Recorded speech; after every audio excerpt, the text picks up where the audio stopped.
Don't do it that look like something else. Testing 1, 2. Alrighty. I'm going to get started because we're all in a hurry to learn more about energy and petroleum. I know that. I know that for a fact. I have bifocals. I'm going to switch to my other glasses so I can see my screen. Actually, it's trifocals. I'll go back to my screen share. And you should see a child, my little grandbaby, on the screen. I'm going to delete my controls so you don't see those. All right. So I'm enjoying. Why am I? You all good? You. Are we okay on your end there, Ishka? Yep, everything looks good. Okay. All right. I'll go to my screen. I'll ignore everything else. All right. I just wanted to try something different tonight. Ishka and I were always trying to create something new for this course. I've been doing it online for a while, thinking that maybe it'd be worth trying to do something live once in a while just to break things up for you. So thank you all for joining. What we're going to do is cover the topics that we have listed in the reflection. And in that reflection, there's an option for 4 things to think about in this lecture or this little thing that we're doing, whatever we're calling it, supplemental. I thought we'd cover all those topics, which is kind of nice because if you were just doing it on your own, you'd be looking just at Alaska and oil exploration there, or just at offshore drilling. This way you get to see all of them. Hopefully it's kind of interesting. I was feeling a little bad because you didn't have to do the research. And I think you learn a lot by doing the research. That's specifically why we do the reflections. I think we learn a lot more from reflections than we do from just reading a bunch of stuff and doing a quiz on it. So by you going out there digging for information, I think that's really a good learning thing. That's why we do that. But we're welcome to try something new and give you guys a break. So in the lecture that we had in the briefing paper and what I talked about in the recorded lecture, we meaning the United States, is producing more oil than anyone else right now. And we are using more oil than anyone else. So we're about even on our use, our consumption, and our production.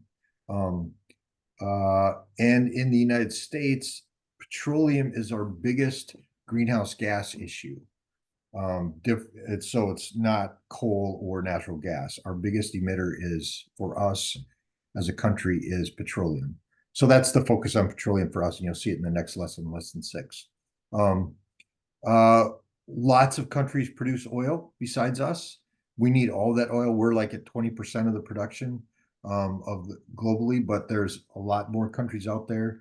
And a lot of the challenges that we're facing right now, especially when we talk about the geopolitics, is that the countries that have the oil are not the ones using it. So there's this whole market thing going on about supply and demand and how that oil moves from pipelines and across oceans and to get to where it needs to go.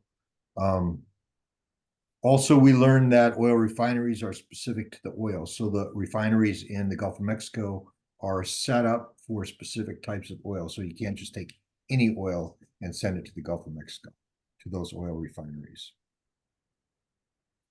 Do we really need more oil? So we're talking today about exploration in Alaska and offshore drilling and other things. This was an interesting graph I found, and sorry, my pen is not working. I'll try this. So life expectancy of oil wells is about 15 to 30 years, depending on the type of well, lots of other factors. But in general, the oil production goes up, it plateaus over time, and then you see this big drop off with that oil production. So even if we're trying to keep our oil production stable, like we want to produce the same amount of oil every year from the United States, we still have to be drilling and finding new oil sources all the time. Most of the easy oil, so the stuff that's easy to drill, and easy to extract has been found already. Most of that actually is not in the United States. We still have a lot of oil that's easy to get out of the ground, but that's over in the Arab states, Saudi Arabia, Iran, Iraq. Those countries have oil that's more towards the surface. We have this where we're fracking, getting oil out of the shale, and that is harder to do and it's more expensive. So the easy oil has been found. So now we're looking at other places to find oil to meet our just our needs for our economy. So one of the ways to do this is with offshore, and offshore meaning like most of it's right here, the Gulf of Mexico. Offshore represents about 14.5% of our production. What has been set up globally is that all countries have a 200-mile enterprise zone, economic enterprise zone, around the border of their country. So U.S. border is actually 200 miles outside of the shoreland or of the dry land that surrounds, say, Florida or Texas. So we get an extra 200 miles. Fun fact, Texas and most states claim 3 miles offshore for their own. They can do what they want in those first 3 miles. Texas and Florida claim 12 and 9 miles respectively off their coast as their own. But in general, it's 200 miles offshore, and that's where this offshore oil drilling is typically done. We have a lease program that has been going on for a long time, where the U.S. government offers, because it's federal property that's 200 miles offshore, federal property, the U.S. government can offer these leases to oil companies. And right now, in the past, we just offered these leases. Every year we came up and we figured out how many acres we wanted to lease out, and then there's bids go out on those leases, and those companies then start exploring and possibly drilling in those areas that they leased. It's kind of a little bit like a lottery, but you're buying tickets to that. You're paying for that chance to drill oil. In 2023, something different happened, and we actually cut back on the amount of land available for leasing. It's now 60,000 acres of offshore oil and gas have to be leased prior to leases being given for wind energy. We're going to talk about wind energy later in the program, but wind energy will come only after we offer $60,000 in any given year. We have to, or 60,000 acres. We offer 60,000 acres in a year.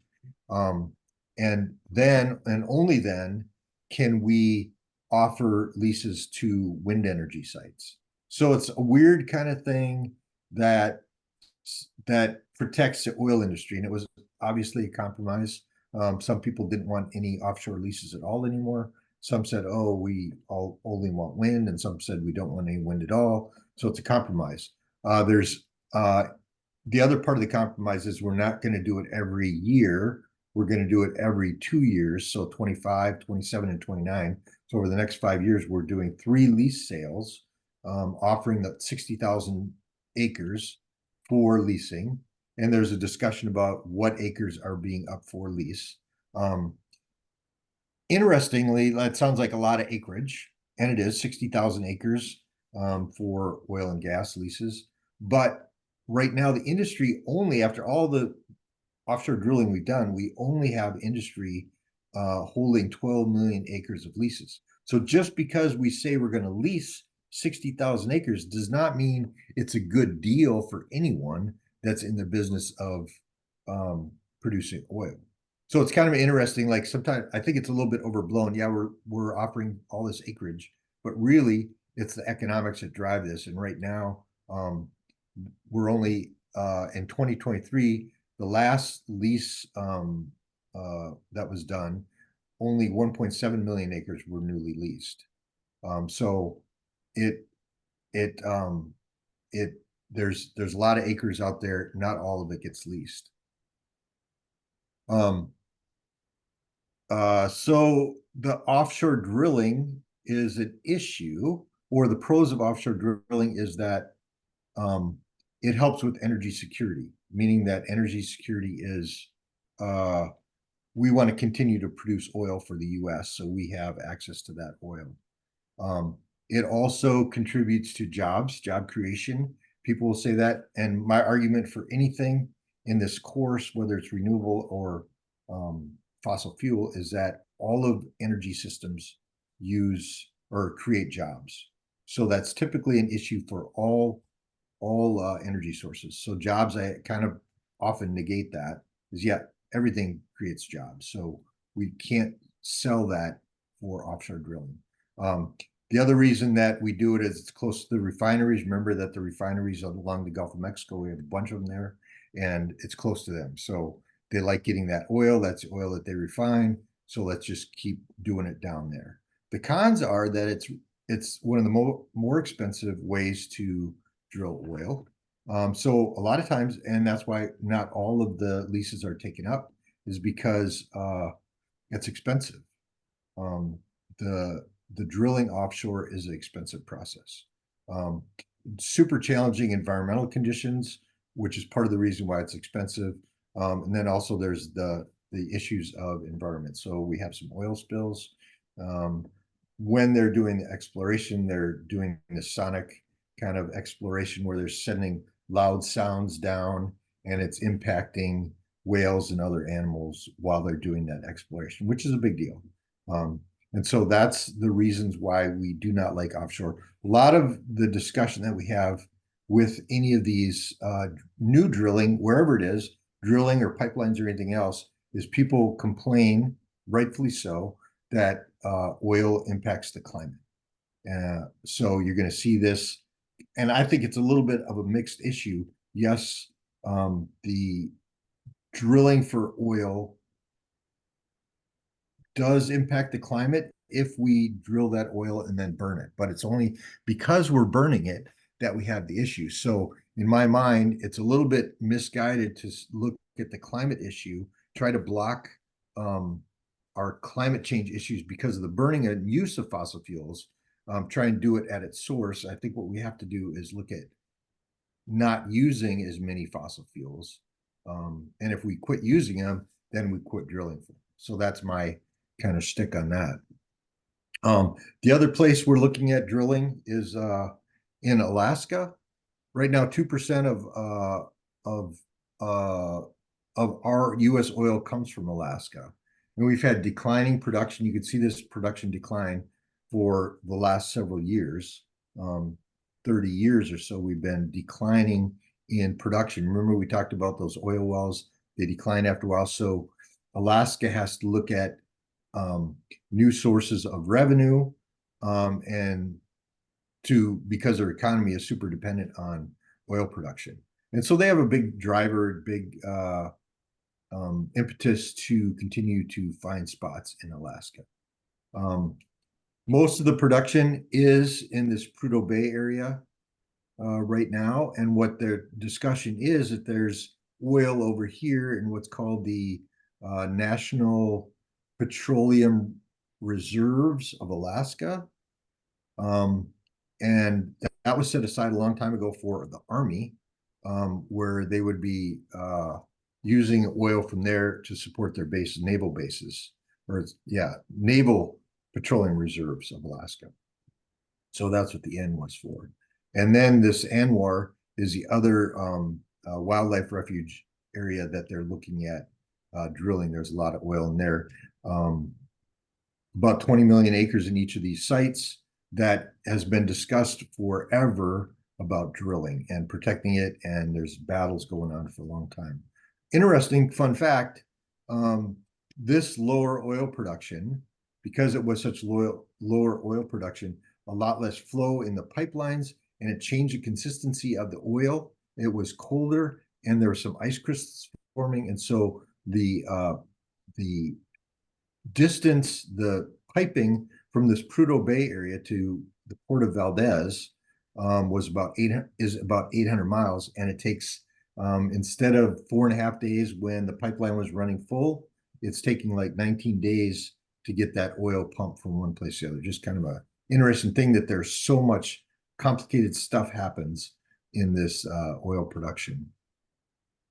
The two areas that were being looked at, Area 1002 is over here in this Arctic National Wildlife Refuge, right along this coast.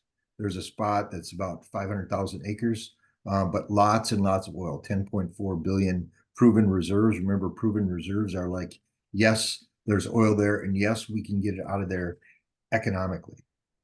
Okay, the Willow site was recently approved. Willow site is right here, and that was recently approved. And ConocoPhillips actually made a final offer and bid on that site, leasing that site. In reality, if you look at the site, and there's like 199 wells on this that will go into this Willow project, 199 wells, but in total, the disturbance of land is like 500 acres is what they were advertising for the roads and the sites, because the well sites are not all that big, but it's, you know, traffic across there to set up the sites. That would produce about 600 million barrels total, increasing Alaska's production by about 30%. So really good for the economy of Alaska. Not everyone's happy with it. Fun fact, warmer temperatures have made exploration more difficult because there's more mud and less ice, so more difficult to get the equipment in. Oops. All right, so pros, energy security. We're going to produce our own oil in Alaska, or we're going to produce it offshore. Somewhere we're going to produce oil so we have it. Once again, the jobs issue comes up, tax revenues. The state and federal dollars that we make off of oil revenue on federal land is significant. The wells, this longer wells means that they drill them deeper and longer, so they go underground and go farther. So we need less wells produce the same amount of oil. So it's less of a surface impact ground. The cons, continued dependence on oil and related emissions, and environmental risks. Once again, people go there to protest Stop Willow, and they're talking about climate issues. A strong majority of Alaskan natives live on the North Slope, support the Willow project because of the smaller footprint, and they recognize the need for jobs. Storage issues. So we talk about, you know, supply and demand with oil, with any energy. We have to think about that. But one of the things that we've done over time, and it started back in 1973 with the oil embargo. We're going to talk about that a little bit later with geopolitics. But we had shortage of oil and gas, which caused us to say, like, hey, we really need to have our own oil and gas around here. We weren't producing it nearly as much as we are now. So we were super dependent on Arab states for oil. Not so much anymore, but we were then. And so they established a strategic petroleum reserve as this buffer site. So we store 736 million barrels of crude oil per day. You divide that out, let's see, 20 divided by 20 million barrels per day by 700, you have a couple months worth of oil, crude oil, that you can play with if you need to, if someone starts restricting oil coming into the US. It's stored in salt caverns. This is a picture of a salt cavern, not much to see, but underground, there's these large areas that are used for storing oil. This strategic petroleum reserve has been used a few times in the past, most recently after COVID and when the Russian war started. After COVID, everything slowed down, like the economies all slowed down across the world. There was a drop in demand of oil. And then soon after that, there was this huge surge of the economy ramping back up. Same time, there was a war in Russia. And we said, you know what, we are not buying any Russian oil. And so the prices of oil started to climb. And so we started releasing oil from our strategic petroleum reserves to a total of about 370 million. So almost half of the oil reserve was used during that time over the course of about 8 or 10 months. And it did kind of stabilize the gasoline prices, oil prices. We're now building it back up. You can see this curve on the end. We're starting to buy back the oil.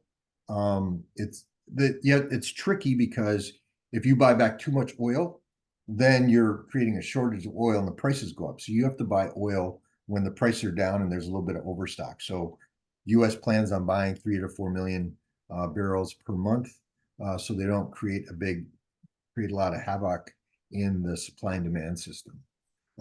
It's actually been a really good deal. We sold it at $95 a barrel back when we needed it, and we're buying it back at 80. So we're making a little money in the process. Lots of politics regarding the Strategic Petroleum Reserve. Some say that the reserve was used to lower gas prices, which helped with the economy, which helped with the elections. And so I think that, there's a bunch of discussion right now on how better we should manage that strategic petroleum reserve. Geopolitics, this actually goes back to one of the first incidents of geopolitics, and that is that interaction of geopolitics and oil is this oil embargo in 73, 74. It was, interestingly enough, Arab-Israeli war, and the U.S. gave aid to Israel to the tune of about $2.2 billion. And the OPEC nations, the Arab nations, then cut off oil from the U.S. And reduced production. And we had a severe shortage of gasoline in the U.S. And so that's when the start of this SPR, the Strategic Petroleum Reserve. But this geopolitics happens all the time. Venezuela 2019, oil sanctions because we didn't like who they elected for their president or felt that the elections were unfair. And this goes on even as recently as 2024. We're using oil to shape the politics in Venezuela.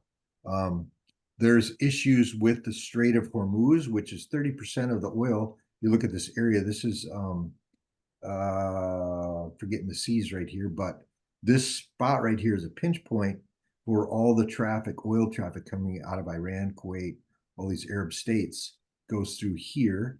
And that is always conflict in that area. If anybody wants to cause trouble in the world, they just have to go to that strait and cause some issues.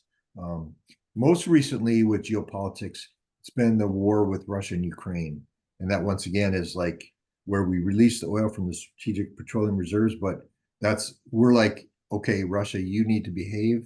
And so we're going to do something with your oil sales. And so we can use that oil as a weapon. Either people who, like us buying it, people can penalize us, or we can penalize someone else by not buying their oil. So super fascinating. I love geopolitics, and I think it's a really fascinating but complicated topic. Things that I think would be important from this lesson is that all exploration, whether it's here, whether it's on land, whether it's offshore, drilling, any kind of oil production will have some environmental impacts. And we'll see it with every fuel that we use, and even in renewable energies. Nothing is for free. There's always impacts. Generally, these impacts are minimal. They're localized. So an oil spill can happen, but it's going to be in a localized area. The bigger impact is what protesters are saying, that there's climate issues. When we burn petroleum, when we use petroleum, we're going to emit greenhouse gases, and this is a problem. My issue is that we won't stop climate change by protesting oil production. Our bigger bang is to say, you know what? We have to stop using oil, reduce the demand for oil. It's only then that we will stop producing oil, because someone will figure out a way, whether it's in the US or some other country, to produce oil. The oil will come as long as we're using it. So my goal is to stop using fossil fuels. That's my goal. And so I will put less emphasis on going out to protest oil production or oil exploration or pipelines. The geopolitics in oil is a really complicated topic that I would love to spend more time on. I would love to know more about it, but it is a driver for many things in the world right now. So with that, I have no other things to share with you, but I'd be happy if someone had some questions. See if I can get back to my screen. Stop share. Anyone thinking that you have a thought? You're welcome to unmute or chat it put it in the chat box, type it in. So the plan is I was going to do a quick lecture for you, and maybe it went okay, maybe it didn't, maybe you learned a few things, maybe you didn't. You will now like go write a couple sentences about what you thought was important from the lesson, maybe how I can do the lecture a little bit differently, and anyhow, do that, and that will be a reflection, and we'll grade it. Just say I chose option 5, here's what I learned, and we will be grading it soon. So, but if you have questions, you're welcome to stay in line. If you don't have questions, you can check out. But you're welcome. Is it possible if we could get a copy of the slides just to review everything? Yes. Yes. I'll even fix the ones that I found errors in. All right, thanks.